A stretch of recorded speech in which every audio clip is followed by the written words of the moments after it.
Hi, friends. Welcome back to Conversations Beyond Borders. This episode, called Calm Before the Chaos, dealing with small shifts that change the season, is the focus of today. And as always, I'm here with my co host and partner in perspective, Laura.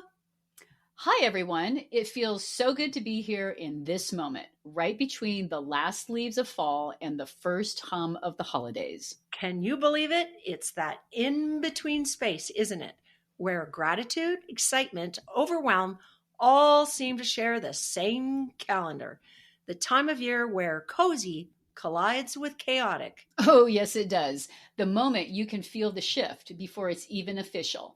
The inbox starts to fill with sales, everyone asks about travel plans, and suddenly the season has started without your consent. Yeah, that's why we created the Holiday Stress Management System.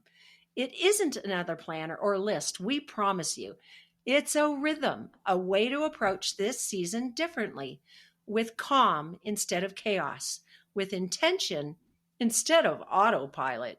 Every day inside the system, there's a small cue, a reflection, a question, and a resource to help you turn that insight into something real.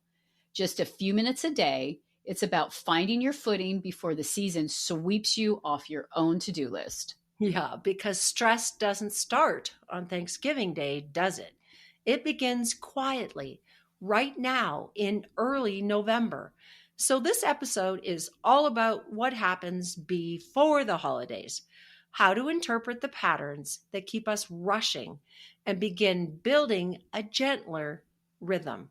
So if you're already feeling the hum of the holidays approaching, this is your invitation to pause, to remember that peace doesn't just happen, it's created in small and deliberate ways. Yes, it does. Let's begin with a picture that may sound familiar to you. A couple sitting at the kitchen table in early November. There's coffee, there's the lists, maybe a laptop is open to the airline prices. They both swear this year will be different, simpler, lighter. But 15 minutes later, they're tangled in logistics. Tensions rising. Both are trying to make everyone happy.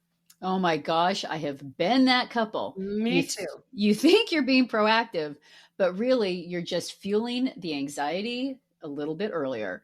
It's that invisible moment where planning turns into pressure. Exactly. That's the moment our system was built for. The space before the stress takes hold.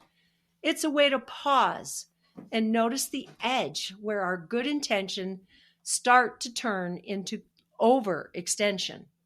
It's interesting how early that shift occurs, long before the holidays actually arrive. We're already carrying invisible weight, expectations, comparisons, the story that we're somehow responsible for everyone's joy. Right. And that's where awareness becomes power. You can't change what you don't see. The daily cue isn't about doing more. Let's be clear. It's about catching yourself in that moment and choosing differently. And when I think about the season, what strikes me is how much energy we spend on the event itself, the dinner, the travel, the expectations. But the truth is, the buildup is where we lose most of our peace. Oh, it is. It's like running a marathon in the wrong shoes. You start too fast, too hard, without noticing how much you're spending emotionally just getting to the starting line. That buildup feels so subtle at first. It shows up as a small sense of urgency. I should get ahead this year. But what we're actually doing is feeding the cycle that drains us. Yeah, because we're midlife women, we're managing not just our own plans, but how often everyone else's. We carry the logistics, the emotional temperature, the traditions, and hence the invisible load. It's no wonder by December we're tired before the holiday even arrives. That's what this system interrupts. It's not about productivity, it's about pacing. It gives you a chance to stop in November and say, What would it look like if I didn't start exhausted? Yeah, that one question can completely change the direction of the season. Let's talk a little bit about habits. So many of the things we do this time of year aren't conscious choices, they're inherited patterns. We do them because they've always been done. Yes, the emotional muscle memory of tradition. There's Mm. comfort in it, but there's also pressure. I remember one year realizing that I was keeping a tradition alive that no one else really cared about. It had just become mine to maintain. Oh boy, does that hit home. We tell ourselves it's just easier to keep doing it, but it's actually heavier. Every tradition, every expectation is like a small ornament we carry. Some are really beautiful, while others simply add weight. And midlife is the time to reimagine that, to ask, does this really fit in with who I am now? Traditions can evolve, and they really should. They're Mhm. meant to grow with us, not tap into old versions of ourselves. It's not about canceling the magic. You and I have talked about that, Laura. It's about editing the script so it reflects the life you actually have, not the one you used to have. Exactly. It can be as small as changing the dinner time, simplifying the menu, or deciding that the energy you'd spend decorating every corner goes into a walk, a conversation, or a little bit of rest instead. And that's the essence of the holiday stress management system we created. It helps you make those small, humane changes now before exhaustion convinces you they're impossible. One of the patterns I've noticed in myself and in most every woman I know is this deep resistance to putting ourselves first. It's as if we were trained to believe that rest is a reward for good behavior rather than a basic need. Yes, we wear depletion like it's a badge of honor, proof of love, proof of effort. But that's such an old story, and it keeps women invisible inside their own lives. Exactly.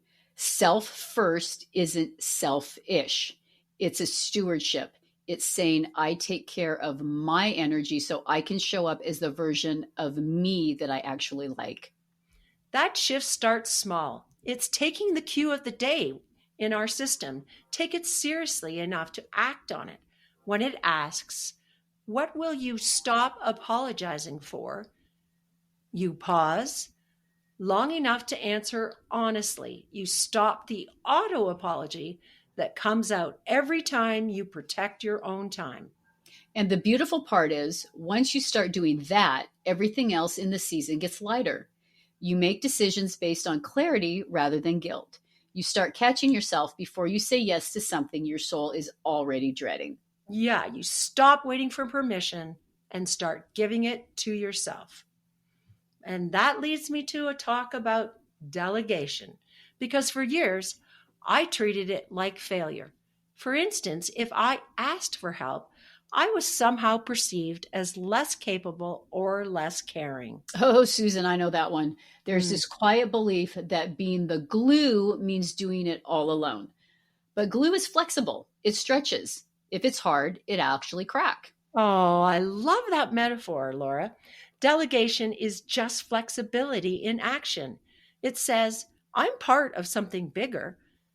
Other people can contribute too, can't they, Laura? Oh, absolutely. And sometimes delegation isn't necessarily just to a person, it's also a delegation of time. It's a pause. It's letting time carry that load for 10 minutes while you breathe, step outside, or simply sit quietly in your car before returning. Exactly. Those micro breaks are medicine.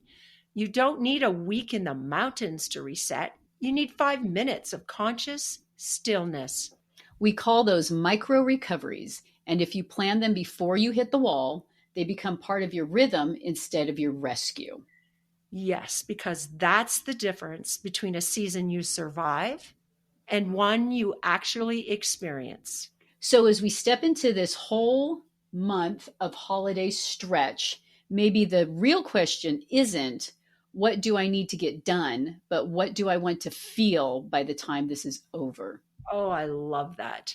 And if you can name that feeling like peace or presence, joy, or maybe you need connection, you can reverse engineer your decisions to match it. Every cue in our system, every small resource is just a doorway back to that intention.